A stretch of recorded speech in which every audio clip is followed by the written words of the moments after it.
अस्सलाम वालेकुम, this is doctor Sheikh Umar Saud है और आज हम बात करेंगे एपिस्टेक्सिस यानी कि नक्सीर फूट जाना, जिसको आम ज़बान में कहा जाता है। और आसान करूँ तो इंग्लिश में इसको नोज़ ब्लीड कहते हैं। आपको बहुत सारे लोग मिले होंगे या हो सकता है आप भी इसका शिकार हो कि डॉक्टर साहब मेरी नाक से खून आने लगता है अचानक।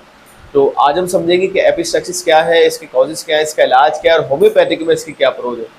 देखिए, एपिस्टेक्सिस जिसको आम ज़बान में नक्सीर फूट जाना या नोज़ ब्लीड कहा जाता है, इसका ताल्लुक ऑब्वियसली आपकी नोज़ की आर्टरी और वेन से है, जो कि यहाँ पे नोज़ के एंड पे मौजूद है। इसकी कॉजेज़ की बात की जाए, ये होता क्यों है, बहुत सारे लोग इसका शिकार है, खास तौर पे बच्चे हम देखते हैं कि नक्सीर फूटने के ज़्यादा शिकार होते हैं। देखिए, इसकी बहुत सारी रीज़न है। एक तो कॉज है इसका लोकल कॉज और एक है सिस्टमेटिक कॉज। लोकल कॉज में हम देखें क्या क्या कॉज है। एक तो कॉज ये हो सकता है इसका कि भाई आपकी जो है वो नाक की हड्डी टेढ़ी है या नाक का गोश्त बढ़ा हुआ है। ये एक बहुत बड़ा कॉज हो सकता है इसका कि वो नोज़ ब्लीड कर सकती है। बार बार जिनको साइनस का मर्ज रहता है उनको भी ये नोज़ ब्लीड का मसला हो सकता है। इसके अलावा अगर अगर किसी को चोट लग जाए, हम देखते हैं कि बच्चे खेलते खेलते गिर जाते हैं और उनके नाक में यहाँ चोट लग जाती है, बॉल लग गई यहाँ पे नाक पे, किसी दूसरे बच्चे ने सर मार दिया तो फौरन ब्लीडिंग स्टार्ट हो गई। ठीक है ना, ये एक बहुत बड़ा रीज़न हो सकता है नोज़ ब्लीड का कि भाई चोट लगने से ये नोज़ ब्लीड आपकी हो सकती है। इसके अलावा जैसे हम देखें कि लोकल कॉज के अंदर मैंने बात की कि स्नीजिंग की, और ये भी देखा गया है कि अगर बहुत ज़्यादा गर्मी हो या बहुत ज़्यादा सर्दी हो तब भी हो सकता है। अगर यहाँ की आर्टरी और वेन्स जो है वो नाजुक है, सेंसिटिव है, बच्चे की सही से डेवलप नहीं हुई या बढ़ेगी तो भी ये आपको नोज़ ब्लीड कर सकता है। ये सिस्टमेटिक कॉज में भी आता है। अच्छा, इसके अलावा भी कॉजेज़ हैं नोज़ ब्लीड के और एपिस्टेक्सिस के, फॉर एग्जांपल अगर किसी को हाई ब्लड प्रेशर है तो भी उसका नोज़ ब्लीड कर सकता है। किसी को वेस्कुलर डिजीज़ है तो भी ये नोज़ ब्लीड कर सकता है। इसका मतलब क्या, इन शॉर्ट ये मतलब हुआ कि कोई एक वजह नहीं है। एपिस्टेक्सिस यानी कि नोज़ ब्लीड की बहुत सारी वजूहात हैं और ये डॉक्टर डायग्नोस करके बताया गया। एक मेरे पास बच्ची आई थी, मैं जब स्कूल में पढ़ाता था, उन दिनों की बात है, तकरीबन 2011-12 की, और वो बच्ची बैठे बैठे अचानक उसको नोज़ ब्लीड हुआ और जब मैंने चेक किया तो उसको जो है वो बहुत पुराना साइनोसाइटिस था और फिर दवा दी तो ठीक हो गया। एक मैंने ऐसे भी देखा कि एक बंदे को जब भी स्ट्रेस होता था, टेंशन होती थी, तो उसको नोज़ ब्लीड होता था। इसका मतलब ये हुआ कि लोकल और सिस्टमेटिक कॉज के अलावा भी there is number of causes जो आपको नोज़ ब्लीड कर सकते हैं, यानी कि एपिस्टेक्सिस। अब आपको नोज़ ब्लीड हो गया, नाक से खून आना शुरू हो गया, तो करना क्या, लोग क्या करते हैं, अपने सर को पीछे की तरफ कर लेते हैं। ये हरगिज ना करें। आप पीछे करेंगे तो खून आपके दिमाग में जाना शुरू हो जाएगा, आपके अंदर जाना शुरू हो जाएगा, ये बहुत आपके लिए जानलेवा बन जाएगा। आप नाक को आगे की तरफ झुकाएं ताकि वो खून बाहर निकले, अंदर जमा ना हो।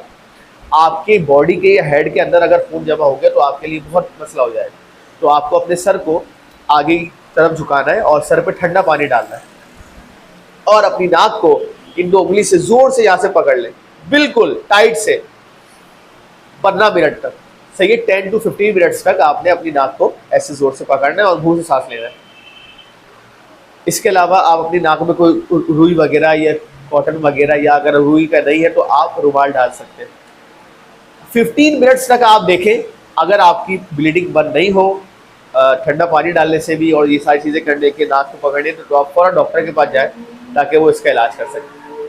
ये तो बात हो गई फौरी ट्रीटमेंट की कि भाई उस वक्ती तौर पे आपका एपिस्टेक्सिस क्यों हो गया।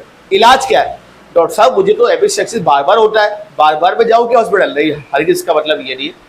देखिए, होम्योपैथिक के अंदर एपिस्टेक्सिस का बहुत अच्छा इलाज है और मैं तकरीबन, मुझे याद पड़ता है कि स्टूडेंट लाइफ से ही मैं ये एपिस्टेक्सिस के केसेस को डील कर रहा हूँ, क्योंकि मेरा पढ़ने पढ़ाने का काम रहा है। मैं तकरीबन 2011 से पहले स्कूल में पढ़ाता रहा हूँ।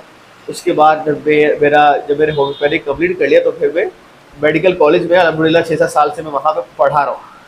तो मेरे पास अक्सर बच्चे मेरे एपिस्टेक्सिस के देखे हैं, तो मैं 10-12 सालों से एपिस्टेक्सिस का इलाज कर रहा हूँ और अल्हम्दुलिल्लाह बहुत ही जल्दी मैंने देखा है कि 5-5 साल पुराना एपिस्टेक्सिस, 10-10 साल पुराना एपिस्टेक्सिस को जब मैंने मेडिसिन दी तो मैंने देखा कि उनको एपिस्टेक्सिस, उसके बाद नक्सीर नहीं फूटी, ब्लीडिंग नाक से आना बंद हो। क्योंकि देखिए, ये बहुत ज़्यादा एम्बेरसिंग। मुझे एक और याद है कि हमारी कॉलेज की पिकनिक थी, तो मेरी एक स्टूडेंट थी, वो अचानक हम जब बस जा रहे थे, जैसे ही हम जो है सर्वे लगून के एंटर हुए तो वो अचानक उसने जो है वो रुमाल रखा और ब्लीडिंग शुरू हो गई। तो मैंने उससे सवाल किया, उसने कहा सर मुझे ये अक्सर धूप में हो जाती है। इस तरह के मतलब केसेस, चूँकि मैं पढ़ाता रहा हूँ, मेरा ताल्लुक स्टूडेंट से रहा है, तो मैंने ये बहुत देखे स्टूडेंट्स के अंदर खास तौर पे। तो अगर आपको भी ये कोई इस तरह का मसला है तो मेरे फ़ोन नंबर स्क्रीन पर है, आप मुझसे रब्ता कर सकते हैं ताकि मैं आपको उसकी मेडिसिन दूँ होम्योपैथिक के अंदर मैं आपको गारंटी से कहता हूँ कि एपिस्टैक्सिस का कंप्लीट इलाज है। आपका ताल्लुक पाकिस्तान या दुनिया के किसी भी शहर इलाके से आप मुझसे रब्ता करें, मैं आपको ऐसी दवा बताऊंगा कि इंशाल्लाह आपका एपिस्टैक्सिस का मर्ज दूर हो जाएगा। होम्योपैथिक को अपनाएं, ये बिल्कुल लेस साइड इफेक्ट और ना होने के बराबर साइड इफेक्ट की एक थेरेपी है और दुनिया का दूसरा सबसे बड़ा इलाज है। और आप अगर हमारा साथ देंगे तो ये पहला सबसे बड़ा इलाज बन जाएगा, क्योंकि ये लेस हार्मफुल है। अपना रखिएगा बहुत सारा ख्याल, इस वीडियो को लाजमी शेयर करें। आपसे मुलाकात होगी फिर। अल्लाह हाफिज़।